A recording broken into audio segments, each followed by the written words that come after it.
हरे राम राम राम हरे हरे, हरे कृष्ण कृष्ण कृष्ण हरे हरे.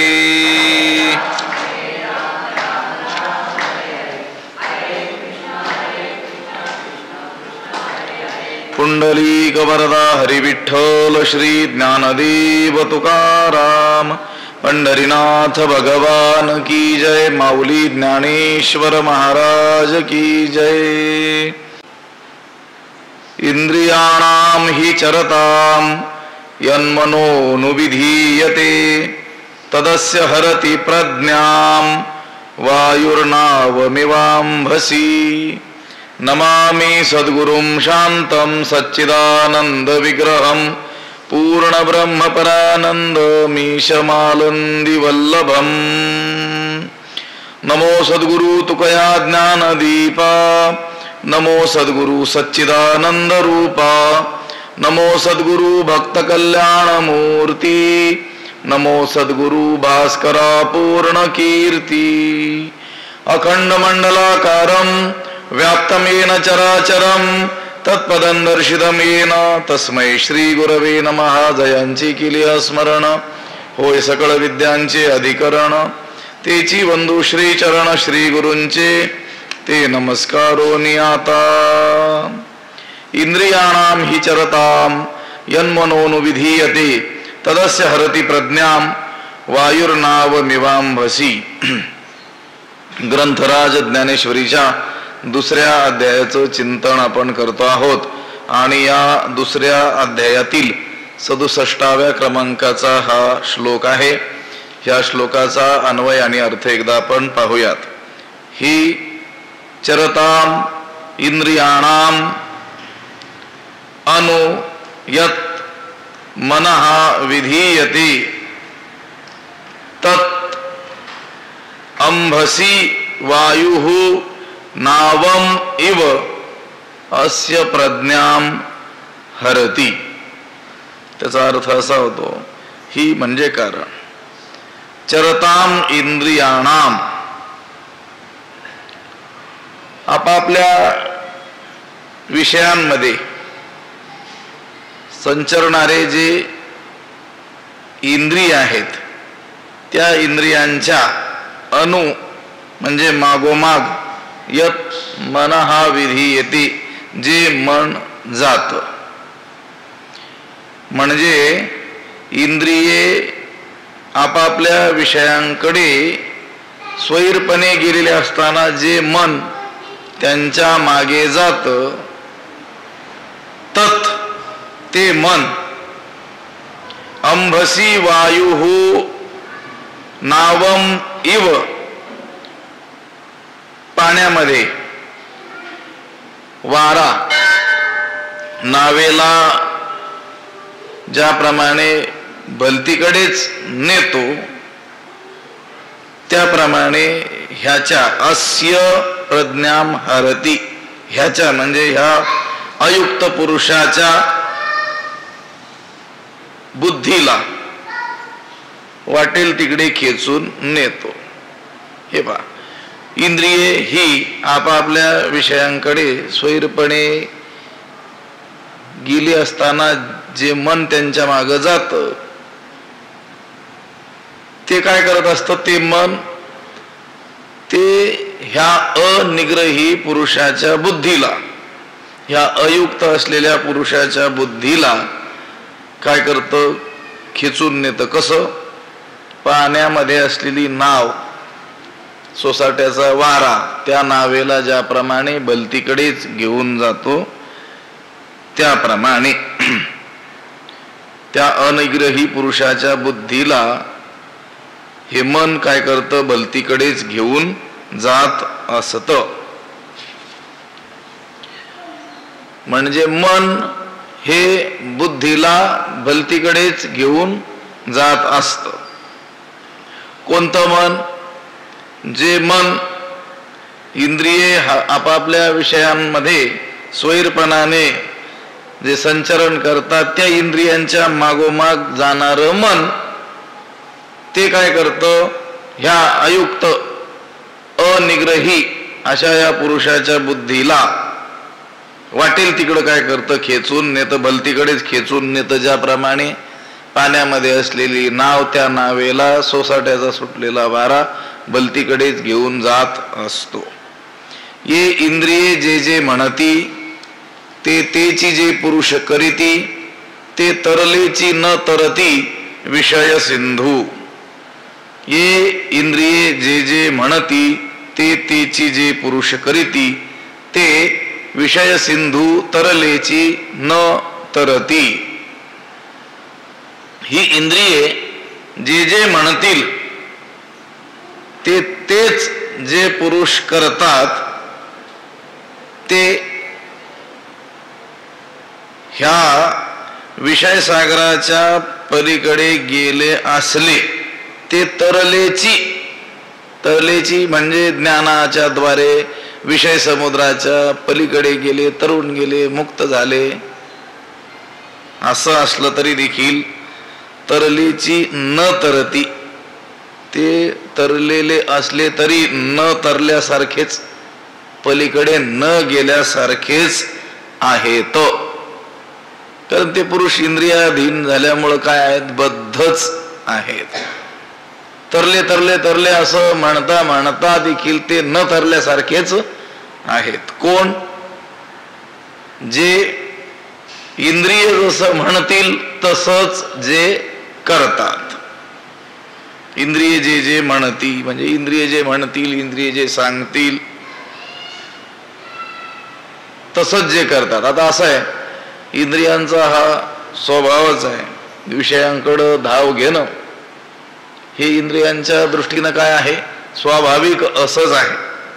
असं इंद्रियांकडं, त्या विषयांकडं इंद्रिय ही स्वभावताच काय होणार, ओढली जाणारच आहे. हा जीवाशी झाला त्या इंद्रियांचा काय आहे, स्वभाव आहे. या विषया वाचून काही अनेक सर्वथा रम्यची नाहीसा स्वभावाची पाही इंद्रियांचा. आपापल्या विषयामध्ये ती इंद्रिय काय होणार आहेत, तिकडे जाणारच आहे. पण ते इंद्रिय आपल्या विषयाला जाणू शकतात, तो विषय उपभोगू शकतात. पण हा विषय विहित आहे की निषिद्ध आहे, हा विषय सेवन करण्यामध्ये हित आहे की अनहित आहे, हे काही त्या इंद्रियांचं काम नाही. ते काम कसं कोणाचं आहे, बुद्धीचं आहे.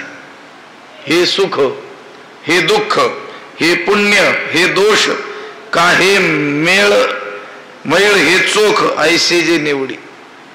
हे पुण्य आहे की हे दोषमय आहे, हे सुखरूप आहे की हे दुःखरूप आहे, हे मलिन आहे की हे शुद्ध आहे, हे निवडण्याचं काम कोणाचं आहे, बुद्धीचं आहे. पण आता ही बुद्धी जर मन आणि इंद्रियांच्या आहारी गेलेली असेल तर, ज्याची बुद्धी मन इंद्रियांच्या आहारी गेलेली आहे ते पुरुष काय करतील, इंद्रियांना जे गोड वाटेल तेच करतील. अंगा मनाशी रुचावे इतुलेनी कृत्या कृत्य नाठवे, जो करणे याची नावे भलतेची करी. ज्याचं मन आणि बुद्धी इंद्रियांच्या स्वाधीन झालेले आहेत तो काय करील, जे मनाला आवडतंय तेच करील. हा विषय सागर ते लोक तरुण जाऊ शकणार नाहीत. इंद्रिय जे जे म्हणतात तसंच जे कोणी करत असतील ते. म्हणून तरलेची न तरती, म्हणजे तरले तरले असं म्हणता म्हणता देखील ते न तरल्यासारखेच आहेत. सामान्य लोक आणि त्यांच्यात काहीच फरक राहत नाही. जरी त्यांना मुखानं ते ज्ञान बोलत असले. विषयांचं हे असं स्वरूप आहे, इंद्रियांचा स्वभाव असा आहे, मनाचं हे असं स्वरूप आहे, असं जरी म्हणत असले तरी देखील जर इंद्रियांचं ऐकत असतील, इंद्रिय जे जे म्हणती ते तेची जे पुरुष करती, ते तरलेची न तरती विषय सिंधू. विषयांना काय म्हटलं, सिंधू म्हटलं, सागर म्हटलं. समुद्र बाहून तरुण जाणं जसं अशक्य प्राय आहे, तसं ह्या विषयांना जिंकणं हे काय आहे, कठीण आहे. उदाहरण दिलं त्यांनी. जैसी नाव, एखादा म्हणेल ना तरलेची न तरती, अगोदर म्हणतात तरले आणि तरलेले असलेले सुद्धा न तरती. हे असं कसं? एक तर तरती म्हणा किंवा तरत नाहीत असं म्हणा. तुम्ही काय म्हणता, जे तरलेले आहेत ते सुद्धा तरू शकत नाहीत जर इंद्रियांचं ऐकतील तर. त्याने उदाहरण दिलं ज्ञानोबा आहे. जैसी नाव थडी ठाकिता, जरी वरपडी होय दुर्वाता, तरी चुकला ही मागवता पाऊ पावे. जैसी नाव थडिये ठाकिता, जरी दुर्वाता वरपडी होय, तरी चुकला ही अपावो मागवता पावी. ज्ञानोबा म्हणतात जैसी नाव थडिये ठाकिता, जैसी ज्याप्रमाणे नाव नौका थडिये ठाकिता, तीरावर येऊ लागलेले असतानाही अगदी तीराच्या जवळ आलेले आहे नाव. नदी पार करत करत, समुद्र पार करत करत ती नाव काय झाली आहे, तीराच्या अगदी जवळ आलेली आहे. पण अशी जवळ नाव आलेली असताना जरी दुर्वाता वरपडी होय, जर दुर्वात, वात म्हणजे वारा, दुर्वात म्हणजे प्रतिकूल वारा, अनुकूल वारा नाही, उलटा वारा, त्या नावेला तीराकडं आणणारा वारा नाही, तीराच्या दिशेनं उलट वाहणारा असा जोरदार वारा जरी दुर्वाता वरपडी होय, जर ती त्या प्रतिकूल अशा वाऱ्याच्या तावडीत जर सापडली. कोण सापडली? नाव. कोणती नाव? जी थडी ठाकिता, थडीच्या जवळ जवळ आलेली आहे. आता थडीला लागायला थोडासा काहीतरी काय आहे, अवकाश आहे. तेवढ्यात उलटा वारा जर सुटला सोसाट्याचा, तर तरी चुकला ही अपावो मागवता पावे. तर टळलेला अपघातही पुन्हा काय होतो, ओढावल्या जातो. चुकलाही अपावो. आता अपाय चुकला, आता संकट टळलं असं म्हणता म्हणता पुन्हा ते संकट काय होतं, प्राप्त होतं. त्या समुद्रातून, त्या नदीतून ती नाव किनाऱ्याच्या दिशेनं आली. अगदी जवळ किनारा राहिला. आता एक अर्ध्या मिनिटातच ते किनाऱ्याला लागणार. तेवढ्यातच काय झालं, सोसाट्याचा वारा सुट, ते टळलेलं संकट सुद्धा काय झालं, पुन्हा नव्यानं प्राप्त झालं. जैसी नाव थडी ठाकिता, जरी वरपडी होय दुर्वाता. वरपडी होणं म्हणजे स्वाधीन होणं. जरी त्या नावेनं नदीचा सगळा भाग आक्रमिला आणि काठ जरी जवळ आलेला असला तरी देखील प्रतिकूल वारा लागला किती काय होते, माघारी परतते आणि काय होते, त्या नदीमध्ये बुडून जाते. हे उदाहरण दिलेलं आहे. अगदी त्याचप्रमाणे साधना करत करत जरी मोक्ष तीराच्या जवळ तो साधक आलेला असला, मोक्ष रेखे आला, त्या रेषे जवळ जवळ जवळ तो काय झालेला आहे, आलेला असला, पण जर तो त्या अवस्थेतही एखाद्या इंद्रियाच्या ताब्यात जर सापडला तर त्याचं काय होतं म्हणे, पतन होतं. त्याच्यासाठी सांगितलेलं आहे. म्हणजे आतापर्यंत त्याने सगळी संकट काय केली, टाळली, अगदी मोक्षाच्या सीमेवर आला आणि तेवढ्यात त्याला दुर्बुद्धी सुचून एखाद्या इंद्रियांच्या जर स्वाधीन तो झाला तरी देखील त्याचं काय होतं, पतन होतं. जे असता संगू सांडिती, तेची संसर्गू करिता न धाती, वनवासी ही सेविती जनपदाते. या काम क्रोधाचा जो प्रताप आहे ना, त्याचं वर्णन पुढं 3ऱ्या अध्यायामध्ये ज्ञानोबा विस्तारानं करतील. त्यावेळेस ते सांगणार आहेत. जे असता संगू सांडिती म्हणजे प्राप्त असलेला जो संघ आहे, तो संघ ज्यांनी त्यागला, सर्व संघ काय केला, परित्याग केला, तेची संसर्गू करिता न धाती.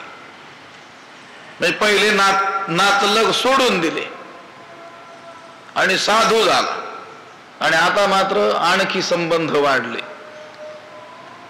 होतं की नाही असं?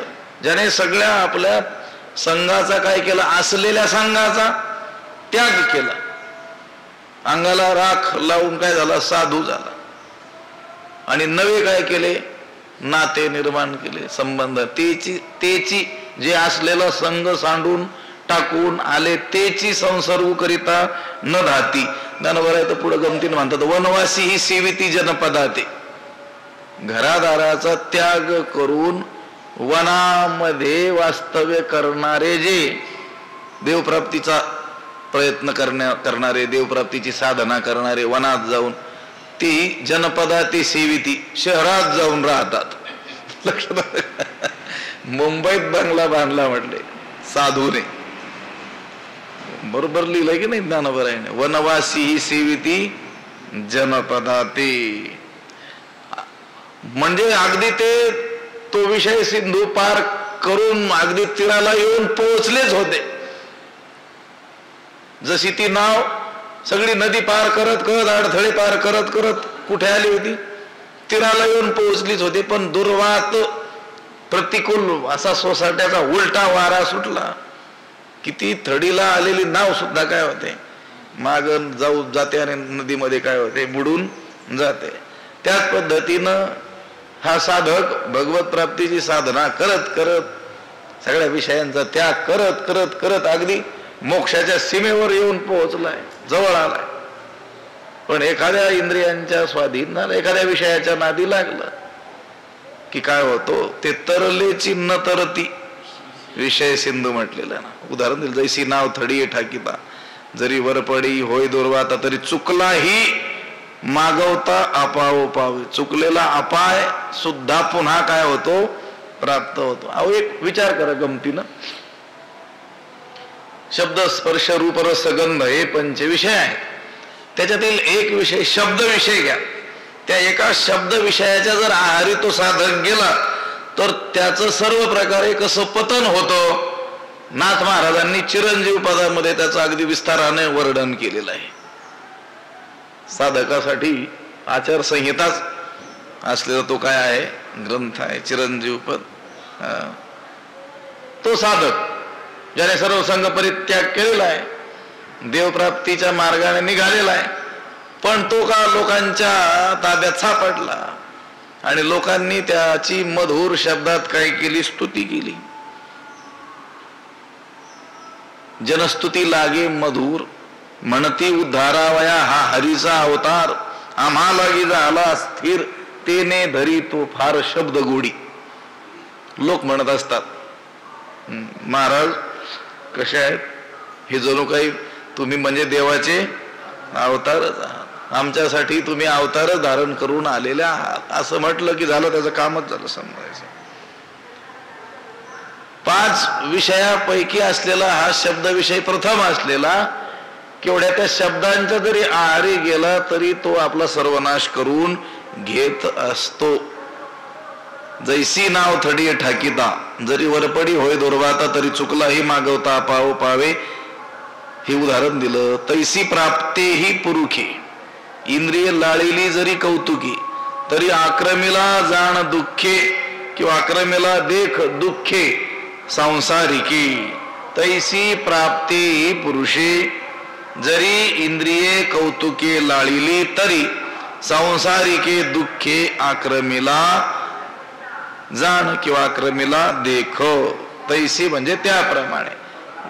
या ओवीत नावेचं दिलेलं जे उदाहरण आहे त्याप्रमाणे प्राप्ते ही पुरुषे, आत्मानुभव प्राप्त झालेल्या पुरुषाने जरी इंद्रिये कौतुके लाळिली, जरी इंद्रियांचे कौतुके सहज लाळिली, लाड केले, त्या आत्मानुभव संपन्न पुरुषाने सुद्धा जर त्या इंद्रियांचे काय केले, लाड केले, कौतुके सहज लिलेने जरी त्या इंद्रियांचे काय केले, लाड पुरविले, तरी संसारिके दुःखे आक्रमीला देख, तरी तो संसार दुःखानं व्यापल्या जातो. असं जाण, असं जाणून घे, असं समज, असं पहा. हे अर्जुना असं लक्षात घे. ज्याप्रमाणे सर्व नदी, त्या नदीतील अडथळे पार करत करत ती नौका अगदी तीराला येऊन पोहोचलेली असेल नसेल, तोच जर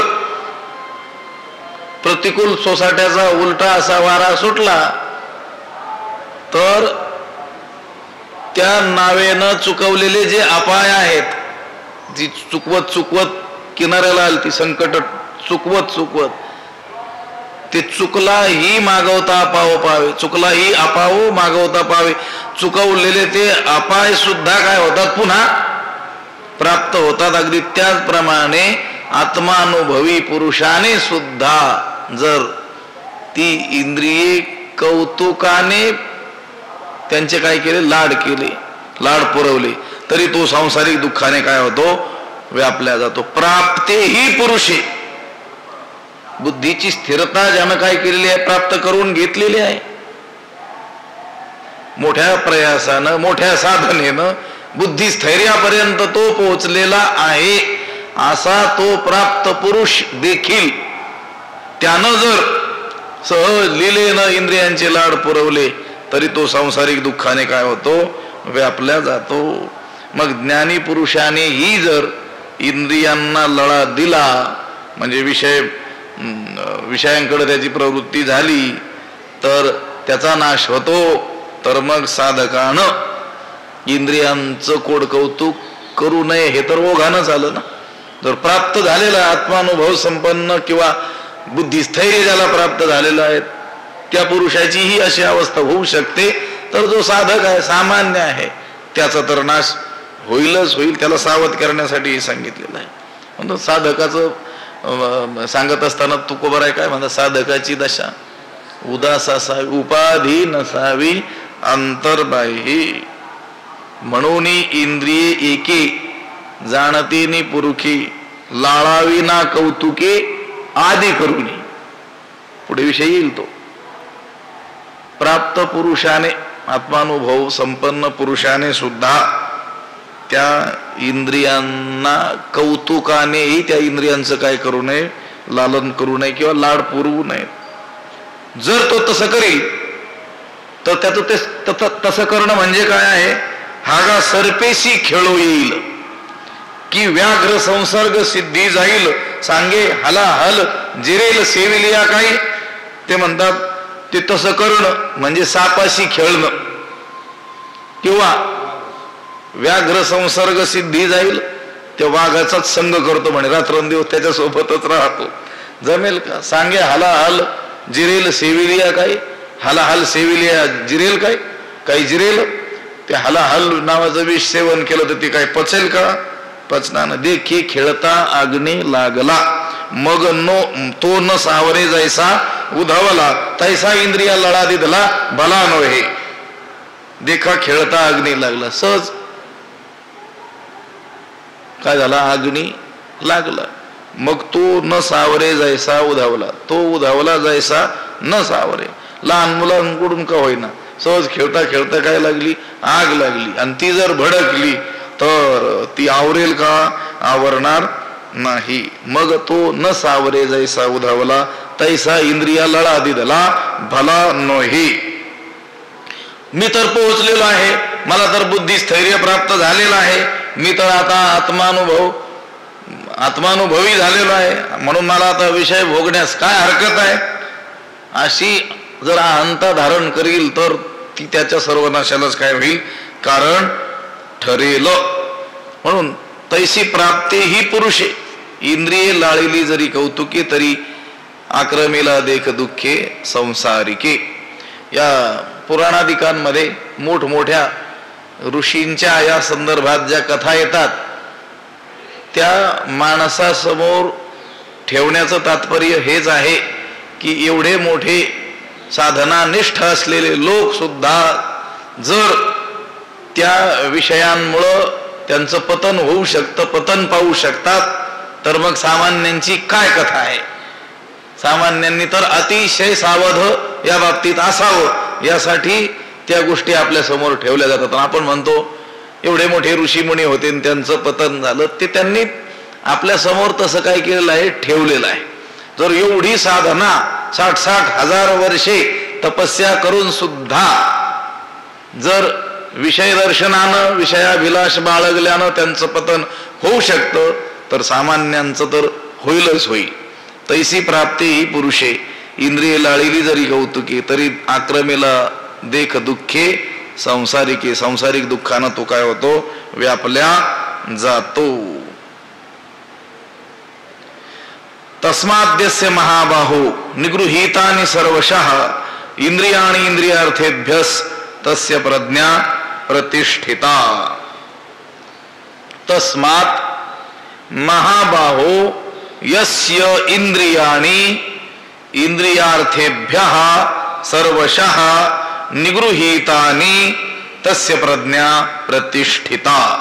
तस्मात्, तस्मात् म्हणजे म्हणून, महाबाहो हे अर्जुना, म्हणून हे अर्जुना, यस्य इंद्रियाणी ज्याची इंद्रिये, इंद्रियार्थेभ्यः विषयांपासून, इंद्रिय त्याचे अर्थ म्हणजे विषय, विषयांपासून, हे अर्जुना ज्याची इंद्रिये विषयांपासून सर्वशः निगृहीतानी सर्व बाजूंनी आवरलेली असतात. हे अर्जुना, ज्या पुरुषाची इंद्रिये सर्व बाजूनी आवरून धरलेली असतात, तस्य प्रज्ञा प्रतिष्ठिता, त्याची बुद्धी आत्मस्वरूपाच्या ठाई स्थिर झालेली आहे असं समज. तोच कोण आहे, स्थितप्रज्ञ आहे. त्याचीच प्रज्ञा आत्म्यामध्ये काय झाली आहे, स्थित झाली आहे, स्थापित झालेली आहे असं समज. कुणाची, ज्याची इंद्रिये, मनासहित इंद्रिय विषयांपासून सर्व बाजूने काय केलेले आहेत, आवरलेली आहेत, त्याची बुद्धी काय झालेली आहे, स्थिर झालेली आहे. 68वा हा श्लोक आहे. 58व्या श्लोकापासून हा विषय सुरू झालेला आहे. 11 श्लोक जणू जवळजवळ. यदा संहरते चायम कूर्मोंगानी व सर्वशः इंद्रियाणि इंद्रियार्थेभ्यस तस्य प्रज्ञा प्रतिष्ठिता. त्या 58व्या श्लोकापासून या 68व्या श्लोकापर्यंतचा विषय. त्या 58व्या श्लोकाचा उत्तरार्ध जो होता, अर्धा श्लोक जो होता, इंद्रियाणि इंद्रियार्थेभ्यस तस्य प्रज्ञा प्रतिष्ठिता, आणि याही 68व्या श्लोकाचा जो उत्तरार्ध आहे, इंद्रियाणि इंद्रियार्थेभ्यस तस्य प्रज्ञा प्रतिष्ठिता, हे दुसरं चरण या दोन्ही श्लोकांचं काय आहे, एकच आहे. आपल्याला वाटेल याच्यामध्ये पुनरुक्ती नावाचा काय झाला, दोष झाला, परंतु तो दोष नाही आहे. काही काही प्रसंगी चांगल्या रीतीनं बोध होण्याकरिता, अगदी संशय विपर्यय रहित असा बोध त्या ठसवण्याकरिता ती गोष्ट काय करावी लागते, सांगावी लागत असते. ते तत्वमसी हे जे वाक्य आहे छांदोग्य उपनिषदामध्ये किती वेळेस आले, 9 वेळेस आलेलं आहे. 9 वेळेस तत्वमसी महावाक्याचा जो पुन्हा पुन्हा उच्चार तिथे आलेला आहे, किती वेळेस, 9 वेळेस आलेला आहे. ह्या भगवद्गीतेमध्ये सुद्धा मनमना भव मनमना भव असं अनेक वेळेस आलेलं आपल्याला आढळून येतं. याला काय म्हणतात, अभ्यास असं म्हणतात. षडलिंग जे आहेत, उपक्रमोपसंहारो अभ्यास पूर्वता फलम अर्थवादोपपत्तिश्च लिंगन तात्पर्य निर्णये. ग्रंथ तात्पर्य निर्णयाकरिता षडलिंग पूर्वक त्याचा जो अभ्यास करायचा असतो, त्याच्यात अभ्यास नावाची काय आहे, एक गोष्ट आहे. अभ्यास शब्दाचा अर्थ आहे प्रकरण प्रतिपाद्यस्य तन्मध्ये पौनः पुण्येन प्रतिपादनम अभ्यासः. प्रकरण प्रतिपाद्य जो विषय आहे त्याचं त्या प्रकरणामध्ये वारंवार कथन करणं, याला काय म्हणतात, अभ्यास. तीच गोष्ट वारंवार ती ठसवण्याकरिता सांगितली जाते, तिला काय म्हणतात, अभ्यास असं म्हणत असतात. ज्या गोष्टीला अधिक महत्व द्यायचंय ती गोष्ट पुन्हा पुन्हा सांगावी लागते, ती सांगणं, त्या सांगणं या गोष्टीला काय म्हणतात, अभ्यास असं म्हणतात. 58व्या श्लोकापासून या 68व्या श्लोकापर्यंत इंद्रिय निग्रहाचं एक प्रकरण चालू आहे. या 11 श्लोकामध्ये इंद्रिय निग्रहा संबंधानं बोलल्या गेलेलं आहे. तस्माद्यस्य महाबाहो निगृहीतानि सर्वशः इंद्रियाणि इंद्रियार्थेभ्यस्तस्य प्रज्ञा प्रतिष्ठिता. म्हणून हे अर्जुना, ज्याची इंद्रिये विषयांपासून सर्व बाजूनी आवरलेली असतात, त्याची बुद्धी आत्मस्वरूपाच्या ठाई स्थिर झालेली असते. इंद्रिये येती आया तरी अधिक काही धनंजया सार्थक असे म्हणून आपुली आपण पेया.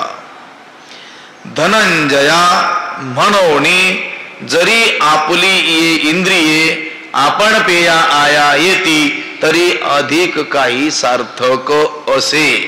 त्याचा अर्थ असा होतो, धनंजया हे अर्जुना, म्हणून जरी आपुली ये इंद्रिये, आपली ही इंद्रिये आपण पेया आया येती, आपोआप आपल्या ताब्यात येतील,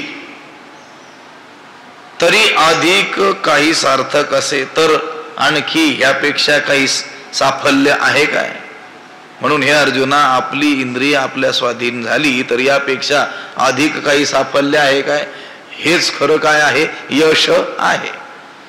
परमार्थ मार्गामध्ये सफलता प्राप्त झाली, साफल्य मिळालं. काय साफल्य? याच्यापेक्षा अधिक काही साफल्य आहे का? काय साफल्य? आपली इंद्रिये आपल्या काय झाली? स्वाधीन झाली. जरी इंद्रिये येती आया, आया म्हणजे ताब्यात, आपल्या आटोक्यात. परमार्थ मार्गामध्ये सार्थकता म्हणजे साफल्य हे कशात आहे? हे ज्ञानोबरा याच्यात सांगतात आपल्याला या ओवीमध्ये. असं आहे, ज्या प्रतिबंधामुळे, ज्या अडथळ्यामुळे परमात्मा आपल्याला प्राप्तवत होता, परमात्मा आपल्याला प्राप्त झालेला नव्हता, तो प्रतिबंध दूर करणं याच्यातच खरा काय असतो? पुरुषार्थ असतो. आणि प्रतिबंध कोणता आहे? या कामक्रोधाधिकांचाच काय आहे? प्रतिबंध आहे. तुकोबाराय म्हणतात की नाही, कामक्रोध आड पडिले पर्वत राहिला अनंत पलीकडे. परमात्मा कुठे आहे? पलीकडे आहे. मध्ये काय म्हटले? पर्वत आहेत. कोणते पर्वत? काम क्रोध रूपी काय आहेत? हे पर्वत, किंवा हे विषय रूपी काय आहेत? पर्वत आहेत. नुल्लंघवे मज न सापडे वाट दुस्तर हा घाट वैरियांचा, तुकोबाराय म्हणतात. तो काय मला उल्लंघून जाता येत नाही. देवाकडे काय करतात? प्रार्थना करतात. म्हणजे परमात्म्यामध्ये आणि आपल्यामध्ये जो प्रतिबंध आहे तो प्रतिबंध दूर होणं याच्यासारखी दुसरी काही प्राप्ती आहे का? याच्यासारखा दुसरा काही लाभ आहे का? याच्यासारखं दुसरं काही साफल्य आहे का? हेच खरं काय आहे? साफल्य आहे. या ठिकाणी इंद्रिय आपल्या स्वाधीन होणं म्हणजे इंद्रिय निग्रह. अहो, इंद्रिय निग्रह हा तर परमार्थाचा काय आहे? पाया आहे. याला शास्त्रीय भाषेमध्ये काय म्हणतात? दम म्हणतात की नाही. मनोनिग्रहाला शम आणि इंद्रिय निग्रहाला दम असं म्हणतात. आता ज्याच्या ताब्यात इंद्रिय असतात त्याचं मन आपोआपच काय होत असतं? अंतर्मुख होऊन जात असतं. मन अंतर्मुख झालं की बुद्धी परमात्मा स्वरूपाच्या ठाई आपोआपच काय होत असते? स्थिर होत असते. त्याचा जो पाया आहे, आरंभ जो आहे, ते इंद्रिय स्वाधीन होणं हा आहे.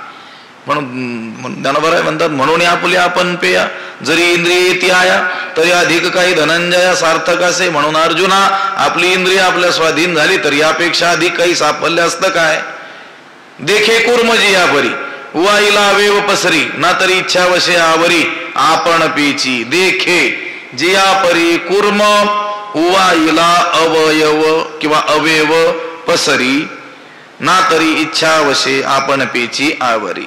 देखे पहा, जिया परी ज्याप्रमाणे, कुर्म म्हणजे कासव, उवाईला संतुष्ट झाला असता, प्रसन्न झाला असता, अवयव पसरी आपले काय करतो? अवयव हातपाय काय करतो? पसरतो. ना तरी किंवा इच्छा वशे आपण पेची आवरी, किंवा मनात आलं तर काय करतो? ते आवरून धरतं. आता हा दृष्टांत त्या 58व्या श्लोकाखाली दिलेला आहे. कारण या श्लोकाचं अर्धा भाग आणि त्याचा अर्धा भाग काय आहे? सारखा आहे, अशीच उभी आहे. हाच कासवाचा दृष्टांत तिथं दिलेला आहे. देखी कुर्मजिया परी वाईला अवयव पसरी ना तरी इच्छा वशावरी आपण पेची. तैसी इंद्रिय आपैती होती जयाचे म्हणितले करीती तयाची प्रज्ञा जाण स्थिती पातली असे. तैसी इंद्रिये आपैती होती जयाचे म्हणितले करीती तयाची प्रज्ञा स्थिती पातली असे जाण, असं जाणून घे. तैसी इंद्रिय आपैती होती, त्याप्रमाणे ज्याची इंद्रिये स्वाधीन असतात त्याप्रमाणे म्हणजे हे वर दिलेल्या दृष्टांताप्रमाणे कासव प्रसन्न असलं की आपले अवयव काय करतं, पसरवतं, किंवा इच्छेनुसार त्याला जर काही प्रतिकूल गोष्ट घडते आहे अशी जाणीव झाली किंवा त्याच्या मनात आलं तर ते अवयव काय करतं, आवरून धरतं. तैसी इंद्रिय अपैती होती, त्याप्रमाणे ज्याची इंद्रिय काय असतात, अपैती म्हणजे आपलीशी, स्वाधीन, त्याच्या ताब्यात असतात. जयाचे म्हणितले करीती, त्याच्या म्हणण्यानुसार वागतात, ज्याच्या म्हणण्यानुसार ती वागतात. तयाची प्रज्ञा स्थिती पातली असे जाण, त्याची प्रज्ञा स्थैर्याला प्राप्त झाली आहे, त्याची बुद्धी स्थिरतेला प्राप्त झालेली आहे असं जाण, असं काय कर, समज. तैसी इंद्रिय अपैती होती, त्याची इंद्रिये त्याच्या इतकी स्वाधीन असतात की आपण पाठीमाग याच ओवीच चर्चा केलेली आहे ना, नायकने ते कानची वाळी, न पाहणे ते दिठीची गाळी, अवाच्य ते टाळी जिभची गा. त्याची इंद्रिय त्याच्या इतकी स्वाधीन असतात. त्याला ते जे निषिद्ध विषय आहेत, शब्द विषय, तो ऐकायचा नसेल तर ते कानच काय करतात, त्या विषयाचा, शब्द विषयाचा त्याग करतात. जे ऐकण्यायोग्य नाही त्याची कानं ते ऐकत नाही. न पाहणे ते दिठीची गाळी, जे पाहण्यायोग्य नाही आहे अशी गोष्ट त्याची दृष्टीच काय करते, पाहणं टाळते. आणि अवाच्य ते टाळी जिभची गा. आणि जे अवाच्य आहे म्हणजे बोलण्यास योग्य नाही असे शब्द त्याची जिभच काय करते, बोलत नाही, ते बोलणं काय करते, टाळते. इतकी इंद्रिय त्याच्या काय असतात, स्वाधीन असतात. अशी ज्याच्या स्वाधीन झालेली आहेत, अशी या रीतीनं इंद्रिय ज्याच्या स्वाधीन झालेली आहेत, ज्याच्या म्हणण्याप्रमाणे वागतात, तयाची प्रज्ञा जाण स्थिती पातली असे. तैसी इंद्रिय अपैती होती, जयाचे म्हणितले करीती, तयाची प्रज्ञा जाण स्थिती पातली असे. इथपर्यंतचा विषय समाप्त केला. आता पुढचा जो श्लोक आहे, या निशा सर्व भूतानाम तस्याम जागृती संयमी यस्याम जागृती भूतानी सा निशा पश्यतो मुने, हे त्या श्लोकाचं अवतरण म्हणा, त्या श्लोकाचा उपक्रम म्हणा, ह्या राहिलेल्या ओवीमध्ये करतात. आता आणिक एक गहन पूर्णाचे चिन्ह अर्जुना तुझ सांगेन परिसपा. अर्जुना, आता पूर्णाचे आणिक एक गहन चिन्ह तुझ सांगेन परिसपा. अर्जुना, हे अर्जुना, आता पूर्णाचे आणिक एक गहन चिन्ह, आता पूर्णत्वास पोहोचलेल्या पुरुषाचं आणखी एक गहन चिन्ह, गूढ लक्षण तुला मी सांगतो, ऐक. गहन म्हणजे गूढ, म्हणजे सूक्ष्म, समजण्यास कठीण. या श्लोकामध्ये आता जो श्लोक मी उच्चारला पुढचा 69वा, त्या श्लोकामध्ये स्थितप्रज्ञाचं जे लक्षण सांगितलं, त्या लक्षणाकडं अर्जुनाचं लक्ष वेधावं एवढ्यासाठी या ठिकाणी हा गहन शब्द वापरलेला आहे. तुला आता आणखी एक स्थितप्रज्ञाचं गंभीर लक्षण, गूढ लक्षण, गहन लक्षण काय करतो, सांगतो, ते तू ऐक. कशासाठी असं म्हटलं, आता भगवंत स्थितप्रज्ञाचं एक गूढ गंभीर असं एक लक्षण सांगणार आहेत, तर मग ते काय केलं पाहिजे, लक्षपूर्वक ऐकलं पाहिजे. याच्यासाठी ते उद्या आता पुंडलिक वरदा हरिविठ्ठल श्री ज्ञानदेव तुकाराम पंढरीनाथ भगवान की जय. माऊली ज्ञानेश्वर महाराज. विठ्ठल विठ्ठल विठ्ठल विठ्ठल विठ्ठल विठ्ठल. पुंडलिक वरदा हरिविठ्ठल श्री ज्ञानदेव पंढरीनाथ भगवान की जय. माऊली ज्ञानेश्वर महाराज. जगद्गुरु तुकाराम महाराज की जय. आता विश्वात्मके देवी येणे वाग्यज्ञे तोषावे, तोषोनी मद द्यावे पसायदा नये. जे कळांची व्यंकटी सांडो तया सत्कर्मी रती वाढो. भूता परस्परे पडो मैत्र जीवांचे, दुरितांचे तिमिर जावो. विश्वस्वधर्म सूर्ये पाहो, जो जे वांछील तो तेला हो. प्राणीजात वर्षत सकळ मंगळी, ईश्वर निष्ठांची मांदियाळी. अनवरत भूमंडळी भेटो तू भूता, चला कल्पतरूंचे आरव.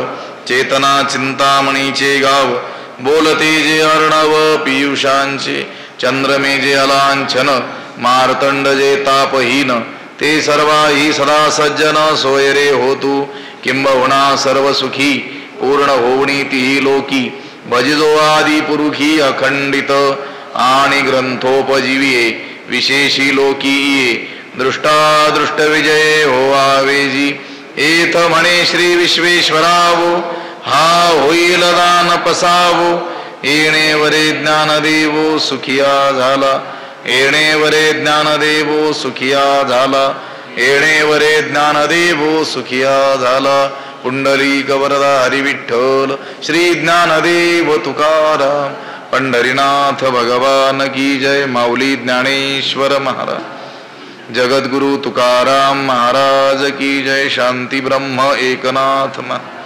सद्गुरु बंशी महाराज की जय सद्गुरु जोग महाराज की जय।